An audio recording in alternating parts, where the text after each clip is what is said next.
Esta é a terceira vez que a gente volta a este texto para aprendermos com o modelo de liderança de Paulo.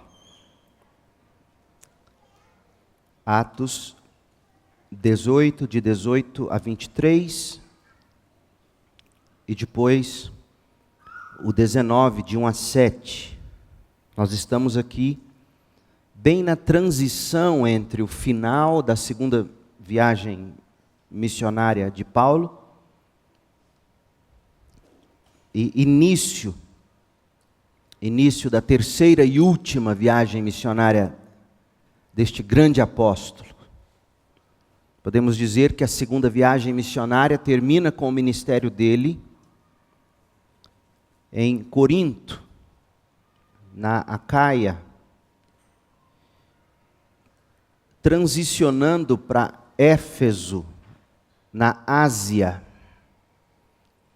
Então, Ásia Menor, ele meio que termina o segundo momento do ministério dele, a segunda viagem missionária, na Grécia, onde ficava Corinto, região da Acaia. E começa a terceira e última etapa noutro continente, por assim dizer, na Ásia Menor, tendo Éfeso como a grande embaixada do reino de Deus, a partir da qual todas as igrejas da Ásia Menor serão abençoadas. É tanto que a carta que Paulo escreve aos Efésios é tida como uma carta circular. Dependendo do manuscrito grego antigo que você tiver na mão, examinando, você não vai ver o endereço Éfeso, porque era uma carta circular, destinada primeiramente para Éfeso, mas também de Éfeso para as demais cidades, provavelmente aquelas 7 cidades, incluindo Éfeso, das quais fala o Apocalipse, nos capítulos 2 e 3. Então Paulo é bem estratégico aqui. Capítulo 18, verso 18. Paulo ainda permaneceu em Corinto por algum tempo. Então se despediu dos irmãos e foi para Cencreia, onde raspou a cabeça de acordo com o costume judaico, para marcar o fim de um voto. Em seguida partiu de navio para a Síria, levando consigo Priscila e Áquila. Chegaram ao porto de Éfeso, onde Paulo os deixou. Enquanto estava ali em Éfeso, foi à sinagoga para debater com os judeus. Eles pediram que Paulo ficasse mais tempo, mas Paulo recusou. Ao despedir-se deles, Paulo disse: voltarei depois, se Deus quiser, se Deus permitir.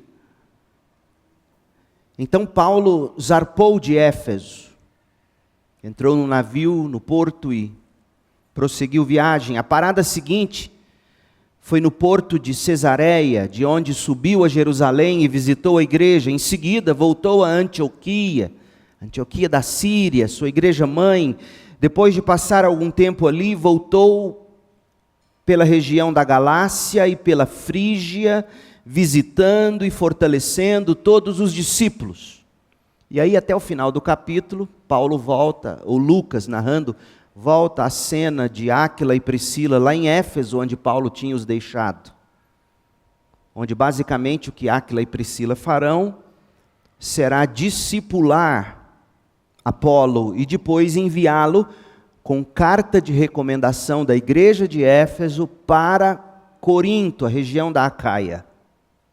E assim termina o capítulo 18. Capítulo 19 começa dizendo assim: enquanto Apolo estava em Corinto, lembra, tendo sido enviado por carta pela igreja de Éfeso, enquanto Apolo estava em Corinto, Paulo viajou pelas regiões do interior até chegar a Éfeso, no litoral, onde encontrou alguns discípulos. Paulo lhes perguntou: vocês receberam o Espírito Santo quando creram? Não, responderam eles, nem sequer ouvimos que existe o Espírito Santo. Então que batismo vocês receberam? Perguntou Paulo. O batismo de João, responderam esses homens. Paulo disse: João batizava com o batismo de arrependimento, dizendo ao povo que cresce naquele que viria depois, isto é, em Jesus. Assim que ouviram isso, os homens foram batizados em nome do Senhor Jesus. Paulo lhes impôs as mãos e o Espírito Santo veio sobre eles e falaram em línguas e profetizaram. Eram ao todo uns 12 homens. Preste bastante atenção nisso. Eram ao todo uns 12 homens. Você sabe o que realmente importa para Deus? Semana retrasada nós terminamos a mensagem, a primeira parte desta série de 3 sobre o modelo de liderança de Paulo. Nós terminamos a mensagem primeira dizendo que importa para Deus um coração santo, sincero e satisfeito em Cristo. E este coração santo, sincero e satisfeito em Cristo, ele se traduz em serviço. Serviço a Deus e ao próximo. É isso que importa para Deus.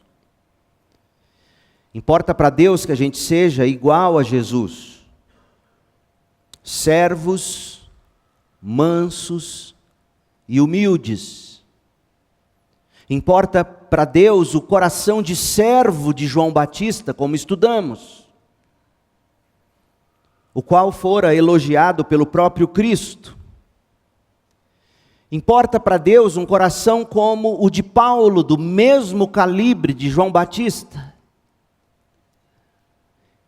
Este apóstolo, o Paulo, ele tinha Jesus como superfície de contraste, com o qual entrar em comparação e com propriedade ele podia dizer: olha, sejam meus imitadores como eu sou imitador de Jesus Cristo. 1 Coríntios 11, versículo 1.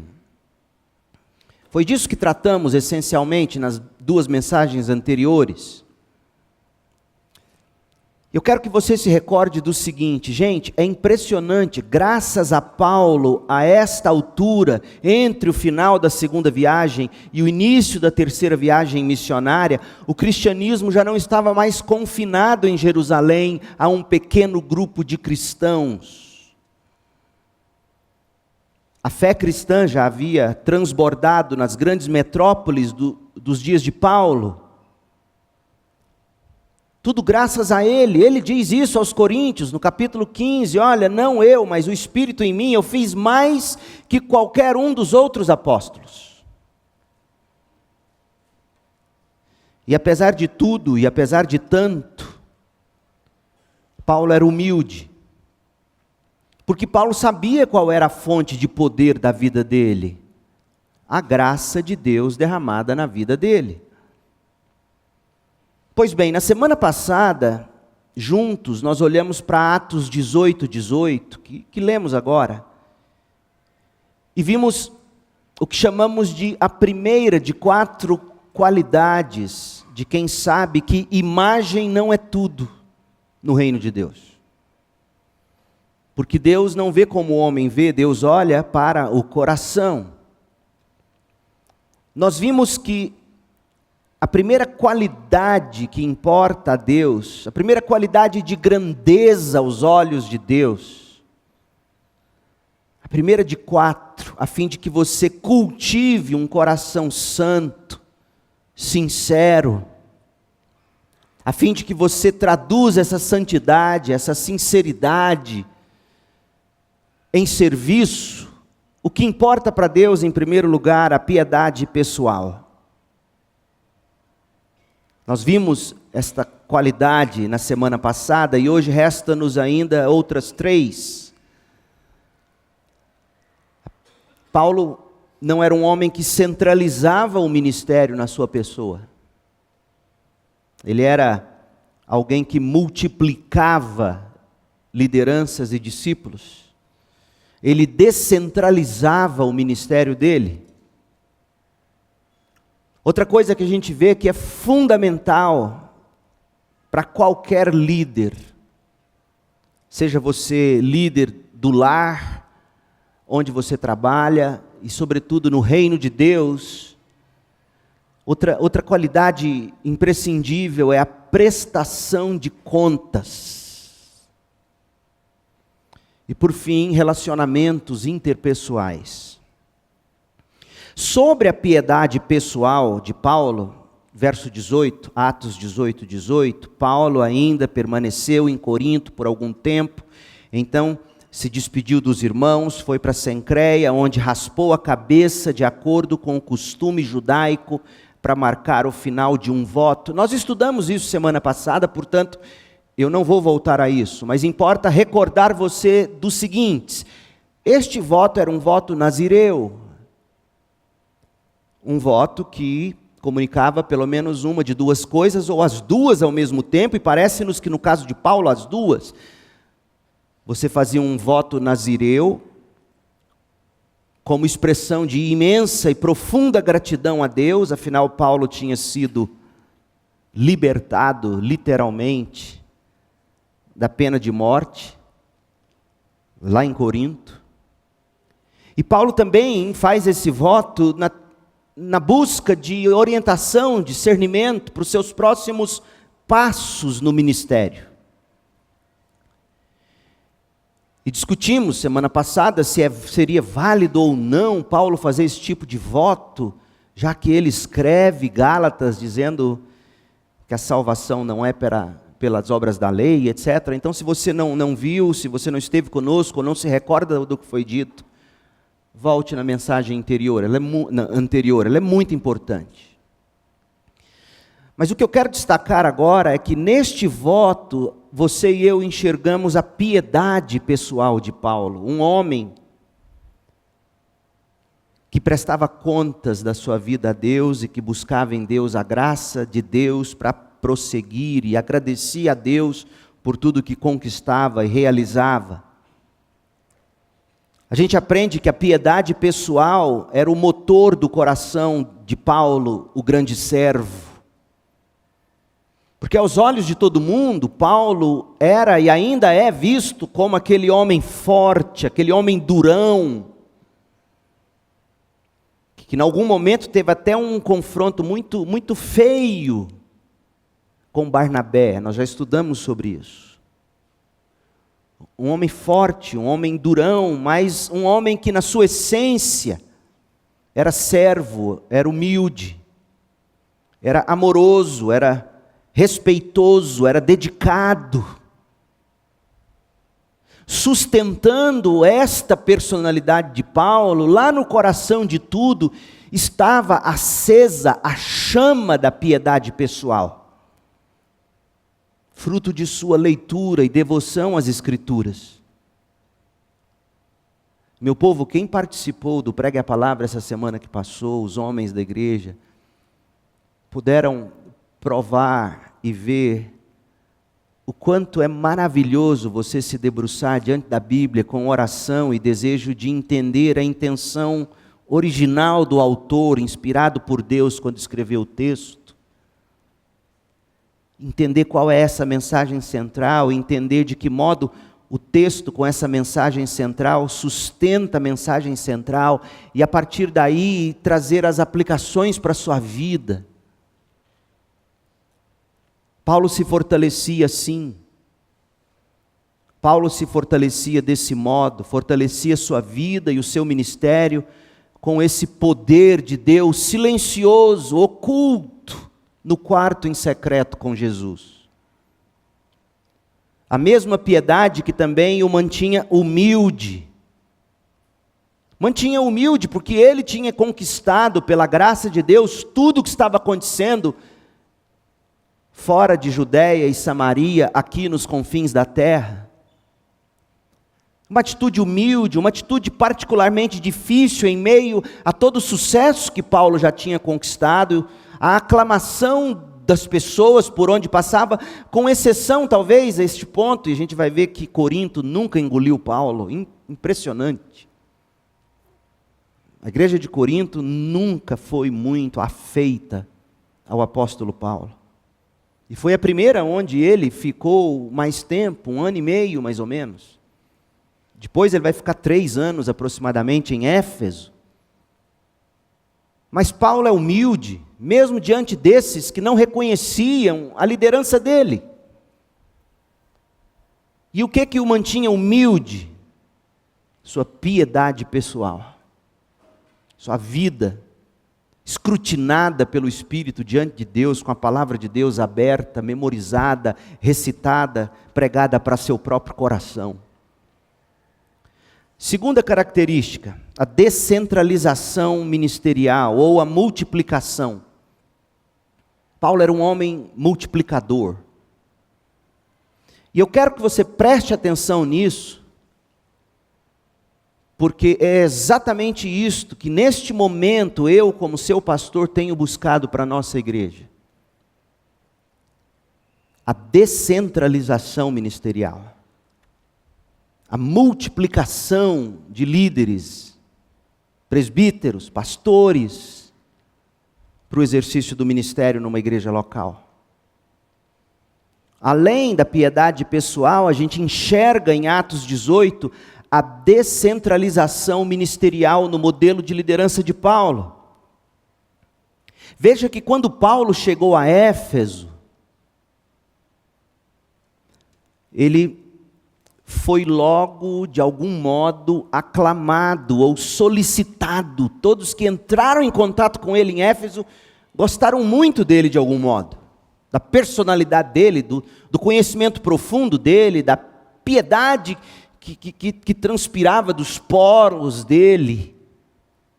Essa igreja amou muito Paulo, Éfeso. Tanto amou que quando termina a narrativa, lá em Atos 20, você vai ler depois e a gente vai estudar, nós vamos chegar lá, se Deus permitir. Quando Paulo se despede da liderança de Éfeso, eles choram. E eles choram, diz Lucas, porque eles diziam, nós nunca mais veremos o seu rosto. Que coisa linda. Paulo foi benquisto.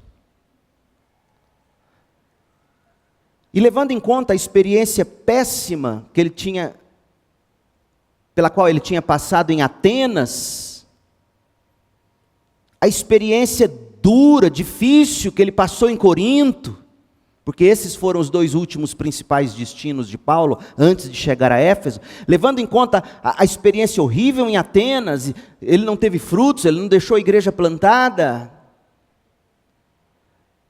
a experiência difícil, dura em Corinto, quase foi morto em Corinto. Quando ele chega a Éfeso, o povo quer ele. Imagina o coração de um pastor. Eu posso te dizer, eu me solidarizo, eu entendo o que está acontecendo.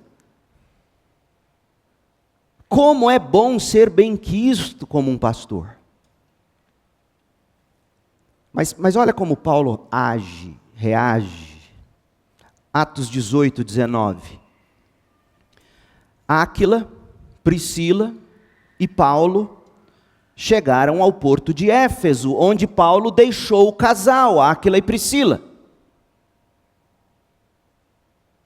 Enquanto estava ali em Éfeso, ele foi à sinagoga para debater com os judeus. E olha que lindo, verso 20, eles pediram que Paulo ficasse mais tempo. Poxa, era a hora do coração ferido, machucado de Paulo, machucado pelos coríntios, machucado pelos atenienses. Talvez fosse a hora dele dizer, finalmente alguém me quer, alguém está me amando de algum modo, alguém quer meus serviços. Mas Paulo recusou, diz o texto. Paulo disse não. E por que Paulo disse não? Esse não, essa recusa, preste atenção, gente, não era descaso, não era insensibilidade, não era falta de educação, não era omissão, ou qualquer coisa do tipo. A nossa cultura brasileira, sobretudo a nossa cultura goiana, e eu conheço, eu sou goiano, tanto amo minha terra que para cá voltei e pretendo daqui sair num caixão de madeira. Mas a nossa cultura brasileira, e sobretudo a nossa cultura goiana, sempre que você diz um não, quem ouve o não toma como pessoal. E nem sempre um não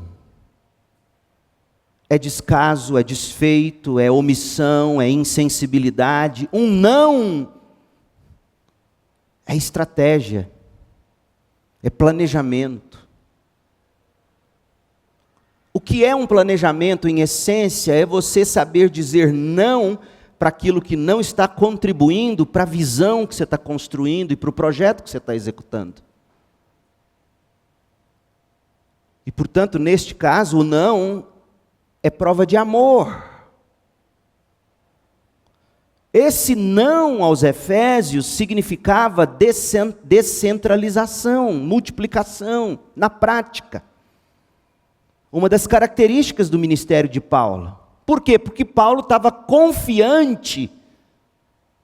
Poxa, ele viveu 1 ano e meio com Áquila e Priscila lá em Corinto, morou com eles, ensinou eles. Paulo estava confiante de que Áquila e Priscila desempenhariam o papel tanto quanto, ou melhor até do que Paulo. E a gente descobre, tendo lido Atos 18, que de fato, quando Paulo deixou Éfeso, e ficaram em Éfeso apenas Áquila e Priscila, eles foram precisos, amorosos, agiram com tanta sabedoria e eficácia, discipularam Apolo e mandaram Apolo para Corinto. Paulo sabia o que estava fazendo. Paulo diz, não é hora de eu ficar, se Deus quiser eu volto no outro momento. Agora vocês terão como pastor e líderes de vocês, Áquila e sua esposa Priscila. Paulo queria sair do caminho e deixar que os esforços do casal florescessem em Éfeso. Éfeso, que certamente no coração de Paulo já era tida como a base ou a embaixada do reino que estava sendo estabelecida naquela região conhecida como Ásia Menor. E enquanto Áquila e Priscila, que haviam sido treinados por Paulo, já vimos isso, ficavam em Éfeso, treinaram Apolo, enquanto isso, os esforços de Paulo naquele momento dariam frutos noutro lugar. Portanto, o não de Paulo aos Efésios neste momento era, acima de tudo, amor. Estratégia, sabedoria.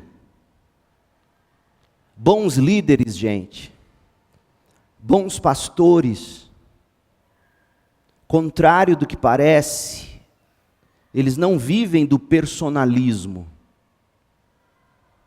Bons líderes, bons pastores, não são aqueles que fazem de si mesmos o ponto de referência de tudo o que está acontecendo na igreja ou ao redor dele.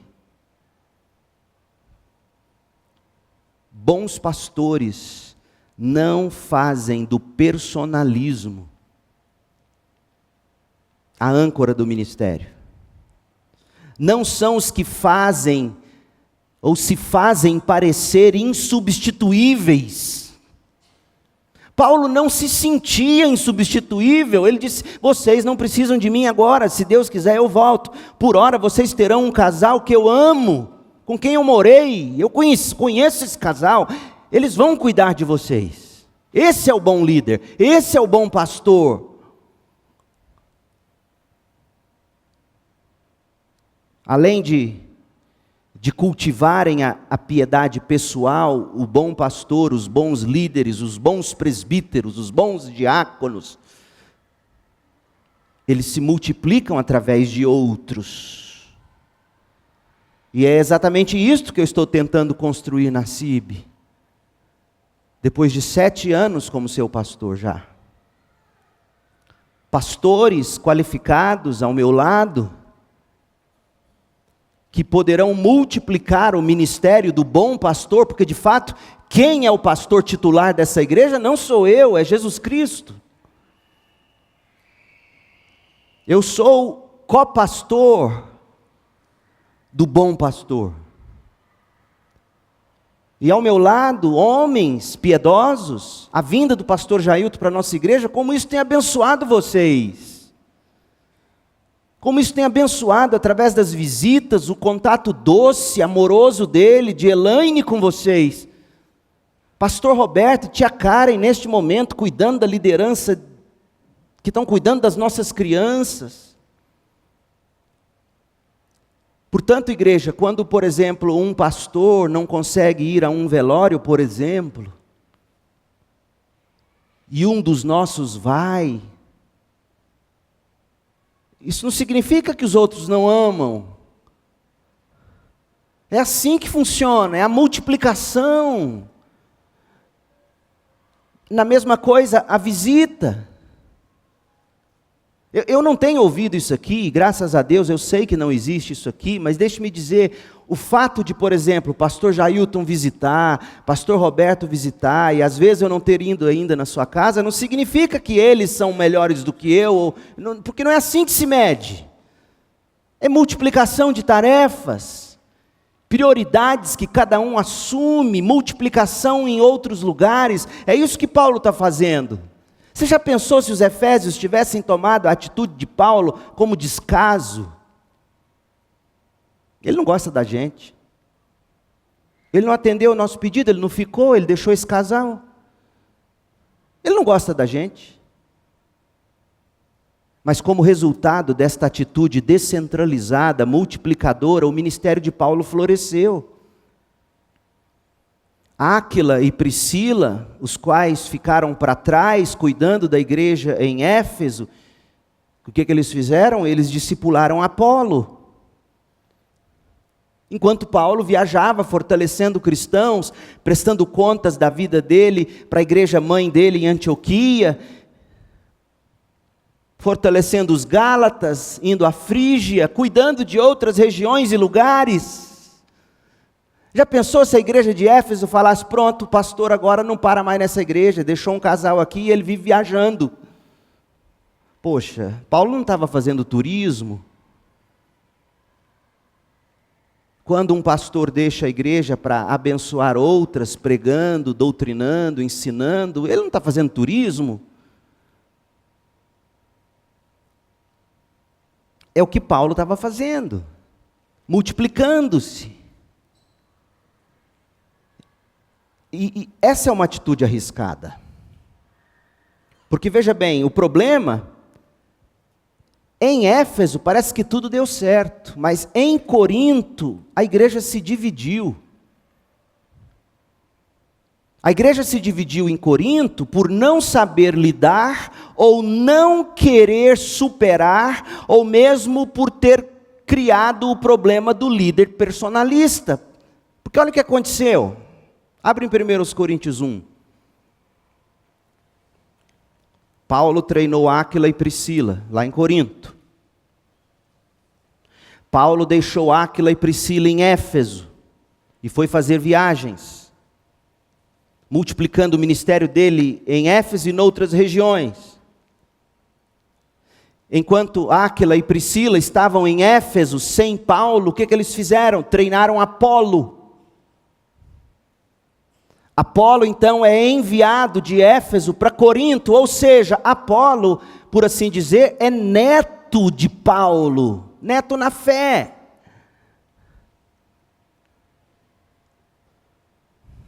Meu povo, que jamais isso aconteça entre nós.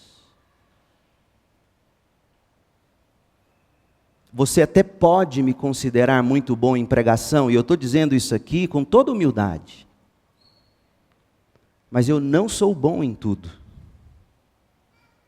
E porque eu não sou bom em tudo, vocês precisam de outros líderes que são bons naquilo que eu não sou, e vice-versa. Mas olha o que Corinto fez do que poderia ter sido uma bênção. A multiplicação de lideranças para o avanço do reino, a descentralização. 1 Coríntios 1:10. Paulo tem que escrever essa carta para Corinto. Olha quanta energia foi drenada de Paulo para ter que lidar com esse problema que jamais deveria ter existido. 1 Coríntios 1:10, irmãos, suplico-lhes, imploro-lhes. Paulo tem que implorar, Paulo tem que suplicar, em nome de nosso Senhor Jesus Cristo. Eu imploro a vocês, eu suplico a vocês, em nome do nosso Salvador, que vocês vivam em harmonia uns com os outros, e ponham fim às divisões entre vocês na igreja. Gente, era uma igreja jovem, não tinha 5 anos de organizada essa igreja. Que tipo de divisão estava havendo? Continue lendo. Antes, tenham o mesmo parecer, unidos em pensamento e propósito, pois alguns membros da casa, da família de Cloé, um membro da igreja, Cloé, provavelmente já um dos presbíteros daquela igreja em Corinto, membros da família de Cloé me informaram dos desentendimentos entre vocês, meus irmãos. Isso não pode acontecer. Refiro-me ao fato de que alguns dizem, eu sigo o pastor Leandro, enquanto outros dizem, não, eu sigo o pastor Jailton, e outros dizem, não, eu prefiro o pastor Roberto, e os mais espirituais dizem, não, eu não sigo nenhum homem, eu sigo Jesus Cristo. Não tem isso na nossa igreja, portanto não é carapuça. Eu estou pregando e enfatizando isso para que a gente nunca chegue a este ponto. Olha o que eles diziam, eu sigo Paulo, enquanto outros afirmam, eu sigo Apolo, ou eu sigo Pedro, ou ainda, eu sigo Cristo. E aí Paulo indaga com seriedade, acaso Cristo foi dividido? Porque a divisão no corpo de Cristo é a divisão de Cristo. Será que eu, Paulo, fui crucificado em favor de vocês? Alguém foi batizado em nome de Paulo? Graças a Deus eu não batizei nenhum de vocês, exceto Crispo e Gaio, de modo que ninguém pode dizer que foi batizado em meu nome. Sim, também batizei a família de Estéfanas, mas não me lembro de ter batizado mais ninguém. Pois Cristo não me enviou para batizar, mas para anunciar as boas novas, e não com palavras de sabedoria humana, para que a cruz de Cristo não perca seu poder. Capítulo 3 de 1 Coríntios, verso 4. Quando um de vocês diz, eu sigo Paulo, e o outro diz, eu sigo Apolo, não estão agindo exatamente como as pessoas do mundo, que seguem personalidades, influencers? Afinal, quem é Paulo? Quem é Apolo? Somos apenas servos de Deus, por meio dos quais vocês vieram a crer. Cada um de nós fez o trabalho do qual o Senhor nos encarregou. Gente, e sem Apolo, o que teria sido de Corinto?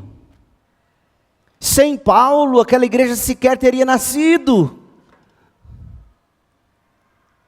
Nós somos apenas servos de Deus, por meio dos quais vocês vieram a crer. Cada um de nós fez o trabalho do qual o Senhor nos encarregou. Cada um tem um trabalho no corpo de Cristo. Estão todos perfeitamente e absolutamente necessários. Aí Paulo explica no verso 6, eu plantei, Apolo regou. Mas quem fez crescer foi Deus, não fui eu e não foi Apolo. Sabe por quê, irmãos? Paulo completa: não importa quem planta ou quem rega, mas sim Deus que faz crescer. Bons líderes, ouçam bem, meu povo, bons pastores se descentralizam, eles se multiplicam. E boas igrejas entendem e vivem isso na prática com alegria. Como é bonito de se ver que em Éfeso a coisa fluiu e Paulo nem estava por perto. Como é lindo de se ver isso. E em Corinto, apesar dos trancos e barrancos, um grande líder floresceu e frutificou. Quem? Apolo. Eu gosto do que Charles Swindoll escreveu sobre este episódio de Paulo deixando Áquila e Priscila em Éfeso. Olha a aplicação que o Swindoll faz, abre aspas. Verdadeiros servos como Paulo não permitem que o canto da sereia da fama os convença de sua indispensabilidade. Pastor de igreja não é dono de visão. Isso não é bíblico, isso é loucura. Para não dizer outra coisa. Quem tem a visão para a igreja é Cristo. Cabe aos pastores, aos presbíteros, aos líderes da igreja discernir a visão de Cristo estampada na Bíblia e aplicá-la em seu próprio contexto. Fuja de quem diz ter a visão. Verdadeiros servos como Paulo não permitem que o canto da sereia da fama os convença de sua indispensabilidade. Eles percebem que são apenas uma entre muitas pessoas que formam, ouça, uma equipe e que precisam do encorajamento uns dos outros. Eles estão dispostos a reduzir seu próprio impacto para aumentar o impacto de outros líderes. Competitividade e ciúme não tem lugar no coração de um servo, tampouco há espaço para o isolacionismo. Fecha aspas. Meu sonho, com os pastores que já aqui estão, com os homens que eu tenho buscado treinar, discipular, ter uma igreja servida por homens que ensinam a palavra, vivem a palavra e modelam a palavra para a congregação. Esse é o mandato bíblico. Terceiro, prestação de contas. Além da piedade pessoal de Paulo, além da descentralização, além do não necessário, olha, não, eu não posso neste momento ficar. Como ele disse aos Efésios, os de Efésios. Eu não posso ficar, mas vai ficar alguém que é melhor do que eu em alguns sentidos. Aliás, pensa, quem cuidaria das mulheres de Éfeso se fosse só Paulo, o solteirão? Apolo com a sua grandíssima esposa Priscila, cuidando daquela igreja. Que coisa linda, Paulo sabia o que estava fazendo. Ouça, gente, às vezes um não do seu pastor é prova de amor. E é no mínimo estratégia, para o seu bem. Ao despedir-se, olha o que diz Atos 18, 21. Nós vimos a piedade pessoal em Atos 18, 18. Nós vimos a descentralização ministerial. Agora, Atos 18, de 21 a 23, você vai ver Paulo prestando contas. E ouvindo também prestação de contas. Atos 18, 21. Ao despedir-se da igreja de Éfeso, ou daqueles primeiros discípulos, de Áquila e Priscila, Paulo disse, eu voltarei depois, se Deus quiser. Então zarpou de Éfeso, A parada seguinte foi no porto de Cesareia, de onde subiu a Jerusalém e visitou a igreja. Interessante isso aqui. O que foi fazer em Jerusalém? Precisava Paulo ir para Jerusalém? Já que nós não acreditamos em sucessão apostólica, nós não temos papas. Mas Paulo foi, de algum modo, sim, prestar contas aos pilares da igreja, aqueles apóstolos que andaram com Jesus, que lá ainda viviam. Foi alinhar com eles, a igreja não podia se dividir. Ele sobe a Jerusalém, ele visita aquela igreja, ele presta relatórios, ele ouve conselhos, ele emite sua opinião, prestação de contas. O bom líder, o bom pastor não é uma estrela errante, fuja das estrelas errantes, das que brilham sozinhas no céu e vivem como estrelas cadentes, porque ela cai na mesma velocidade. Quem se acha acima da igreja é questão de tempo até o tombo. Questão de tempo. Paulo vai lá, ele presta relatório, ele ouve, ele aprende, ele deve ter ouvido desaforo, porque lá eles viviam desaforando aqueles que pregavam o evangelho para gentios, como Paulo estava fazendo. Mas lembra que Paulo raspou a cabeça? E nós falamos dessa estratégia de Paulo na mensagem passada. Paulo está lá se submetendo em amor, querendo ganhar a muitos. Paulo é amoroso. E aqui fica uma mensagem tremenda para aqueles que querem aparecer. Eu vou me vestir assim, eu sou assim. E choca, escandaliza os demais. Paulo poderia chegar lá cabeludão, já que estava vivendo com gentio. Cabeludão, com a costela de porco na mão, comendo costela de porco. O que é isso, Paulo? Não, eu estou ganhando os gentios, vocês são legalistas. Isso é desamor, gente. Há de se ter respeito pelas pessoas, é o que Paulo demonstra, postura apostólica, é o que eu sempre gosto de dizer. Ele vai a Jerusalém, ele se submete, ele visita, ele fala, ele ouve, dá relatórios, ouve instruções. Em seguida, ele volta para Antioquia, a igreja mãe dele. Meu povo, eu devo prestar contas da minha vida a vocês e aos líderes que vocês colocam sobre vocês. Eu devo prestar contas. E vocês também devem prestar contas aos seus líderes e uns aos outros. Fuja de quem se vê acima de prestação de contas.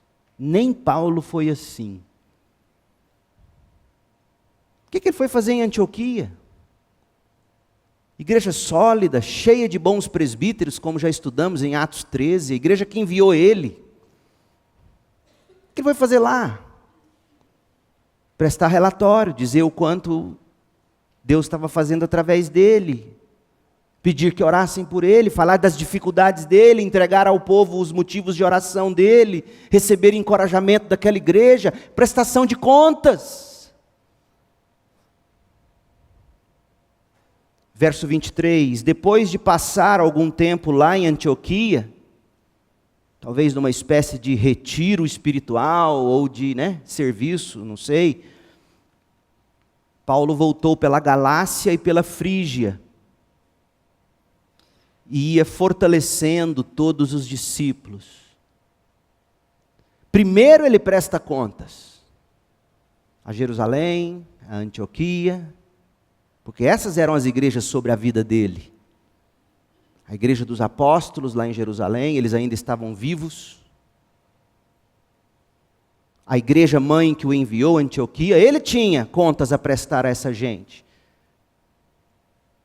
Ele não era um cachorro sem dono em nome de Jesus, perambulando e fazendo o que quisesse. Quando chegou a hora dele dar a bronca em Pedro, ele deu. Está lá em Gálatas, capítulos 1 em diante. Quando foi a hora de dizer, Pedro, você está agindo como hipócrita. Paulo deu a bronca em Pedro. Mas ele só podia dar bronca em Pedro, porque ele também ia a Jerusalém prestar contas da vida dele a Pedro. É assim na igreja. Eu dou bronca em vocês, vocês dão bronca em mim. E nós vamos procurar fazer isso em amor, para que nenhum se perca. Assim é a igreja. Então, tendo ele prestado contas, agora ele vai ouvir contas sendo prestadas a ele, e ele vai encorajar os discípulos. Ele passa pela Galácia, pela Frígia, ele visita e fortalece todos os discípulos. Coisa linda. Fuja do líder que acha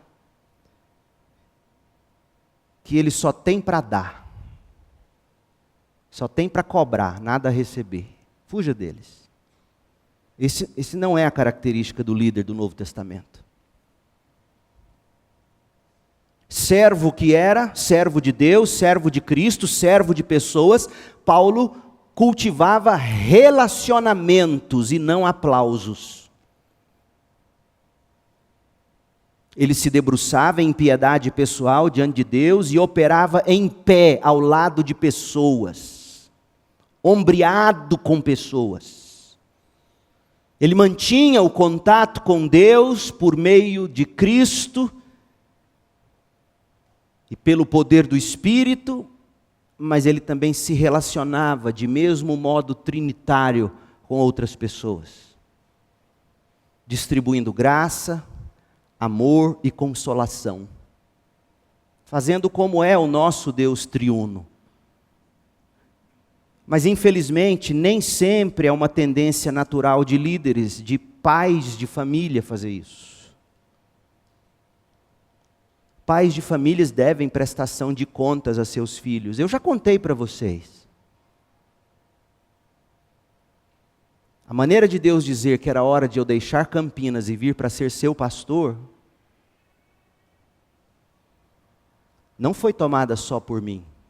Eu não recebi a visão de Deus e cheguei na minha família e fiz eles engolirem goela abaixo, dizendo, Deus nos chamou, Deus me chamou, eu estou indo para Goiânia, vou pastorear a CIB em Goiânia, e vocês vão me seguir. Não foi assim.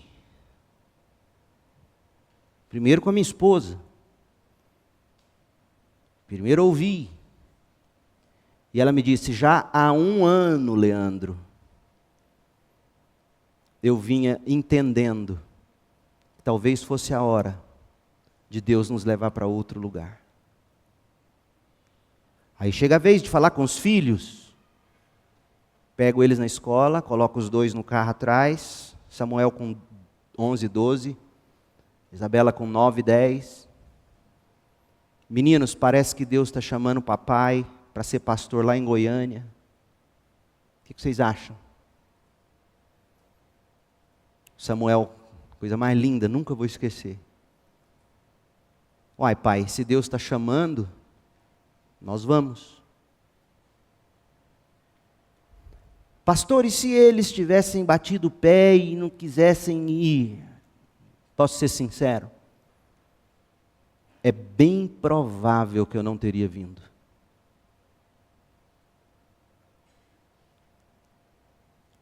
Uma das razões que tem feito pastores perder famílias, a sua família, perder filho, é porque ele acha que Deus dá a visão para ele, e esposa e filhos estão pegando o boi de seguir a visão de Deus para ele.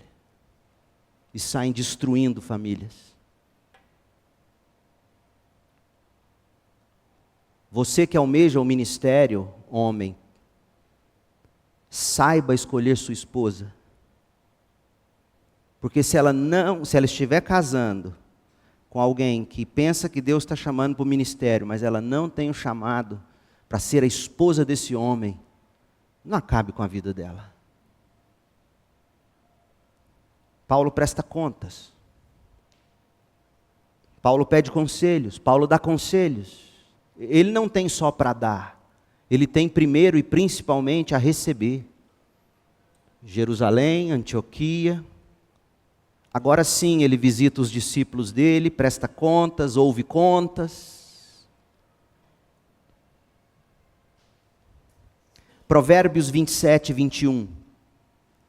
O fogo prova a pureza da prata e do ouro, mas a pessoa é provada pelos elogios que recebe. Meu Deus. A pessoa é provada pela bajulação que recebe. É o que diz essa palavra. Elogio e bajulação, para o sábio de Provérbios 27, 21, é como chama de fogo, provando se esse ouro é puro mesmo, se essa prata é pura mesmo, ou se é bijuteria, folheado. Quantos homens folheados se apresentando como ouro. Aqui no cadinho de Paulo, as labaredas de louvores que ele recebia das pessoas, sabe o que estava expondo sobre a qualidade do ouro e da prata da vida dele? Não havia nele orgulho, não havia nele vaidade, havia nele humildade e preocupação genuína com gente. E aí quando ele finalmente volta para Éfeso, essas qualidades de servo vão brilhar intensamente mais uma vez. E aí isso nos traz a última lição dele. O relacionamento interpessoal.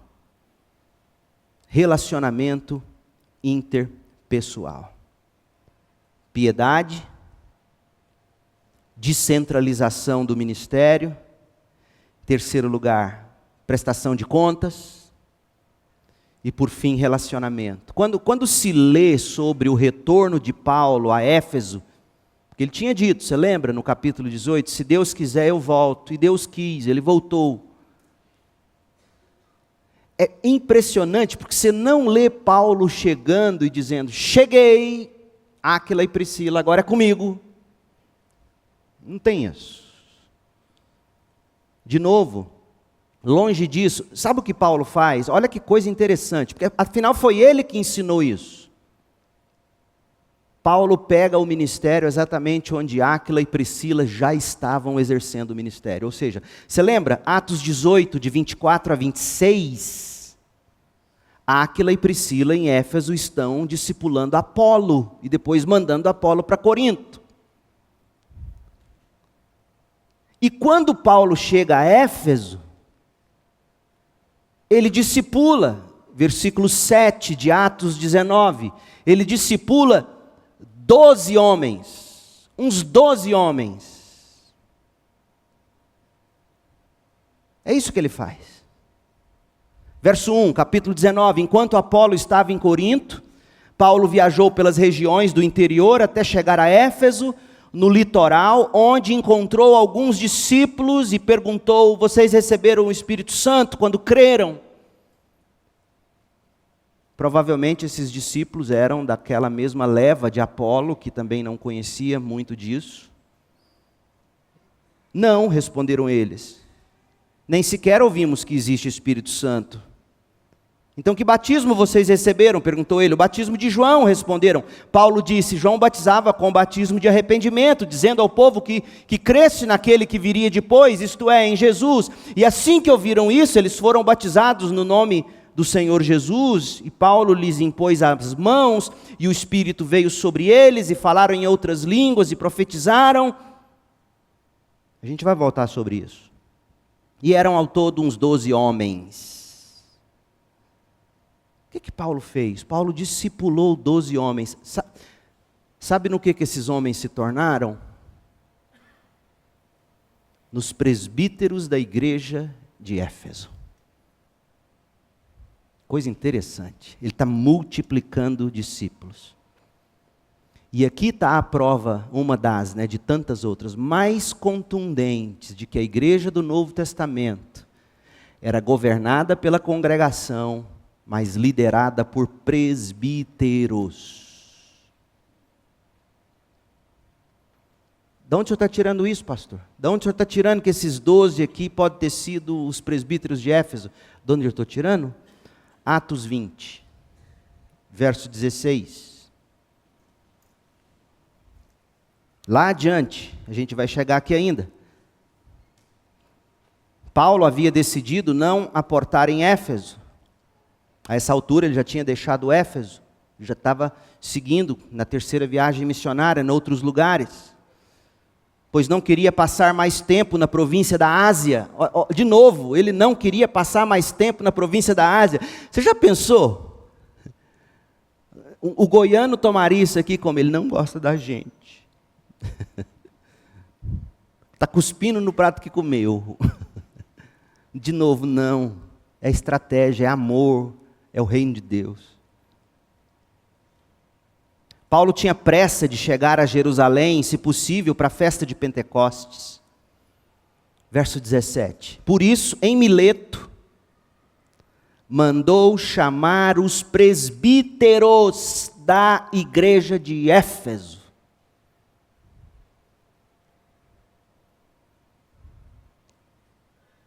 Quem eram esses homens? Certamente que boa leva deles, se não todos, era daquele grupo de 12. Verso 18, quando esses homens chegaram, Paulo lhes disse, agora Paulo vai mostrar para nós de que modo ele discipulou eles lá em Atos 19, de 1 a 7. Quando chegaram, Paulo disse aos presbíteros, vocês sabem que desde o dia em que pisei na província da Ásia até agora, fiz o trabalho do Senhor humildemente, com muitas lágrimas. Suportei as provações decorrentes das intrigas dos judeus. E jamais deixei de dizer a vocês o que precisavam ouvir. Esse é o bom pastor. Não é o que diz o que você quer ouvir. É o que você precisa ouvir. Jamais deixei de anunciar a vocês todo o conselho de Deus, que é o que vocês precisam ouvir. Seja publicamente, seja em seus lares. Anunciei uma mensagem única, tanto para judeus como para gregos, qual seja, é necessário que se arrependam, se voltem para Deus e tenham fé em nosso Senhor Jesus Cristo. É impressionante, gente, o relacionamento interpessoal de Paulo. Investiu nesses homens. Investiu naqueles mais ou menos 12 homens. E desses nasceram os presbíteros da igreja de Éfeso. E de novo eu repito com muito carinho, porque eu sei que não é costume usar esse nome presbítero em igreja batista, não é costume de poucos anos para cá, porque lá nas origens, lá na Inglaterra, uma igreja batista sempre foi governada pela congregação e liderada por um conselho, como é hoje.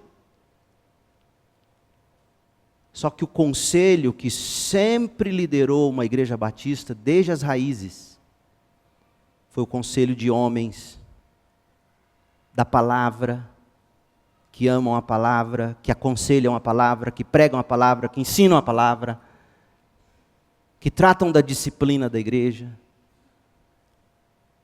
Então Paulo foi esse homem, um homem de piedade pessoal, um homem que não centralizava nele, um homem que descentralizava, que multiplicava, um homem que prestava contas e que cobrava contas dos outros. Um homem de relacionamento interpessoal, intencional para formar lideranças.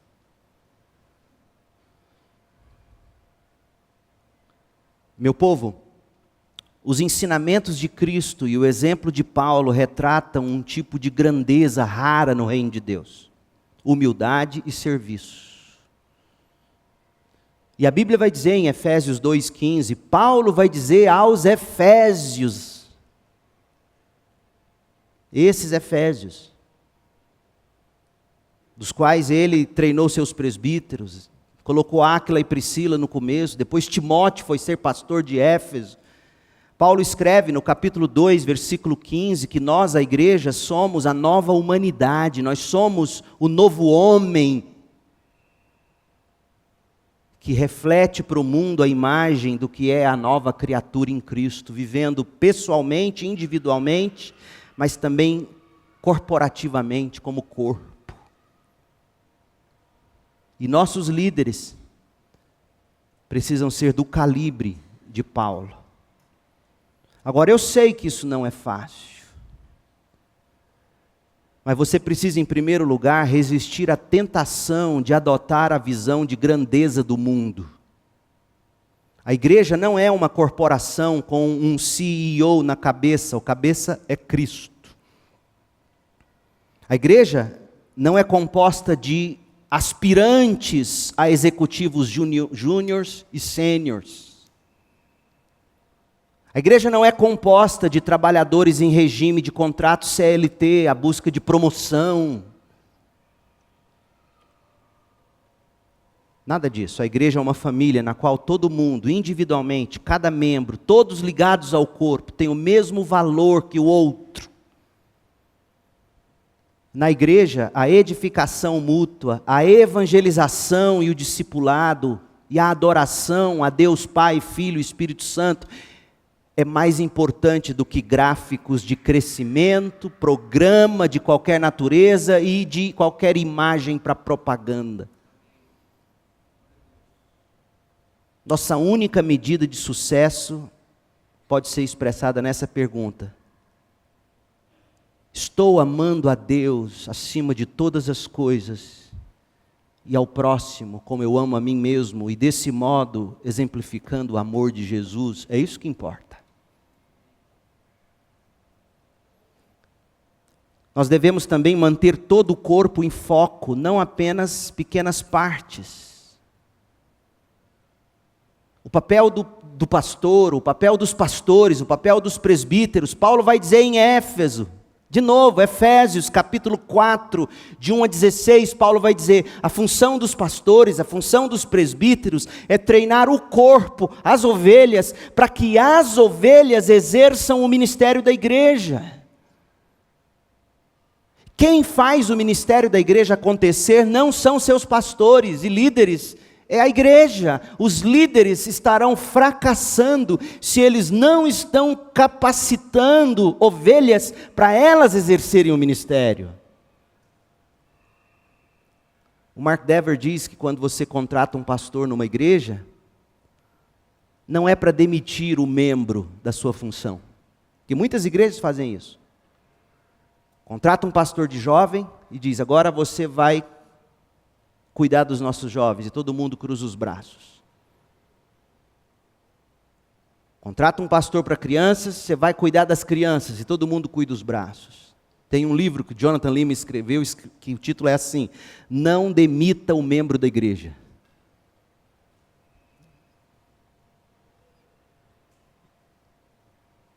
A tese do Dever é o seguinte: nossa igreja só vai ter pastores que serão ainda contratados quando a gente entender que tal pastor que virá para juntar a igreja tiver algo específico em treinamento do corpo para que o corpo exerça o ministério. Porque foi isso que Paulo fez. E foi isso que ele ensinou aos Efésios, capítulo 4, de 1 a 16. Quem exerce o ministério da igreja é a igreja. Os pastores treinam, capacitam. E a última coisa, conscientize-se de que nós somos chamados para ser servos e ponto final, gente. Nós não somos chamados para aparecer. Nós não somos chamados para ser reconhecidos. Nós não somos chamados, sabe o que vai me encantar? Não é um dia, quando Deus me chamar daqui para outro lugar ou para a glória. essa igreja, construir um novo templo e colocar lá edifício Pastor Leandro Borges Peixoto. Isso para mim não vai fazer diferença. Mas as vidas que foram impactadas, por mim cuidadas, porque o meu ministério consiste de tijolos e pedras vivas, não de prédios e monumentos. Se eu terminar aqui dizendo, eu deixei homens treinados, mulheres da palavra treinadas, que vão exercer Tito capítulo 2, essas mulheres, vão ensinar as mais jovens, vão discipulá-las, vão capacitá-las, homens que vão disciplinar a igreja, cuidar da igreja, pastorear a igreja ao lado dos pastores. Se eu conseguir ver isso acontecendo, meus filhos já tiverem criados e não dependendo mais de mim, eu não estou mentindo não. Sabe o que eu vou dizer para Jesus? Pai, me leve essa noite e leve minha mulher comigo. Sinceramente, para que mais eu quero viver? Ah, você não quer ver seus netos? Quero, mas vou ver no céu. Vai ser muito melhor ser avô no céu que aqui na terra, pode ter certeza disso. Não é hipocrisia o que eu estou dizendo, não. Eu acredito no que eu estou falando. Meu desejo é ver uma igreja cheia de homens e mulheres treinados para a obra do ministério. Portanto, em breve, meninas, eu mesmo quero ser aquele que vai ensinar vocês a estudar a Bíblia, para vocês estudarem com outras e aconselharem a Bíblia. Eu mesmo quero ter o privilégio de ensinar vocês. Assim como vou começar agora, dia 28 de março, dando sequência e contribuindo para o Pregue a Palavra com os homens com os quais eu já vinha me reunindo e aqueles que iniciaram o Pregue a Palavra. Porque isso que nós vamos fazer não é um programa, é discipulado. Vamos orar. Deus querido, nós precisamos da Tua graça para viver isso, para ver isso acontecer entre nós. Dá-nos, Pai, o coração de Cristo, o coração de João Batista, o coração de Paulo. Faça de nós homens e mulheres de piedade pessoal. Faça de nós homens e mulheres que se multiplicam, que não fazem de si mesmos, de si mesmas, o centro das atenções e dos acontecimentos. Dá-nos a consciência de que devemos sim contas uns aos outros como igreja. Dá-nos a consciência de que é fundamental os nossos relacionamentos discipuladores, interpessoais. Nós precisamos da Tua graça. Ó Deus, que somado a tudo isso, todo o empenho que o pastor Jailton tem feito, ensinando a classe sobre o Evangelho de Cristo, que a gente possa colher dezenas de almas este ano, através da evangelização pessoal dos crentes desta igreja. Dá-nos uma grande colheita este ano, Pai. Dá-nos Tuas ovelhas. Traga-nos os Teus eleitos. Queremos ver arrependimento e fé e conversão e batismos acontecendo aqui, através do ministério de cada ovelha. Ó Deus, abençoa-nos com graça. Aqueles que nos visitam, que têm nos acompanhado, se há desejo da parte deles de se juntar a nós como igreja, que eles sejam encorajados nesta manhã mesmo, a iniciar o processo, o curso de membresia, e juntar-se a essa embaixada do reino, que é a Segunda Igreja Batista em Goiânia. Nós oramos, pedindo que a graça de Jesus, o amor de Deus Pai, a consolação, a comunhão do Espírito, sejam derramados sobre nós, sobre o teu povo, aqui espalhados pela terra, até que Jesus venha para estabelecer seu reino eterno. No nome doce de Jesus nós oramos. Amém.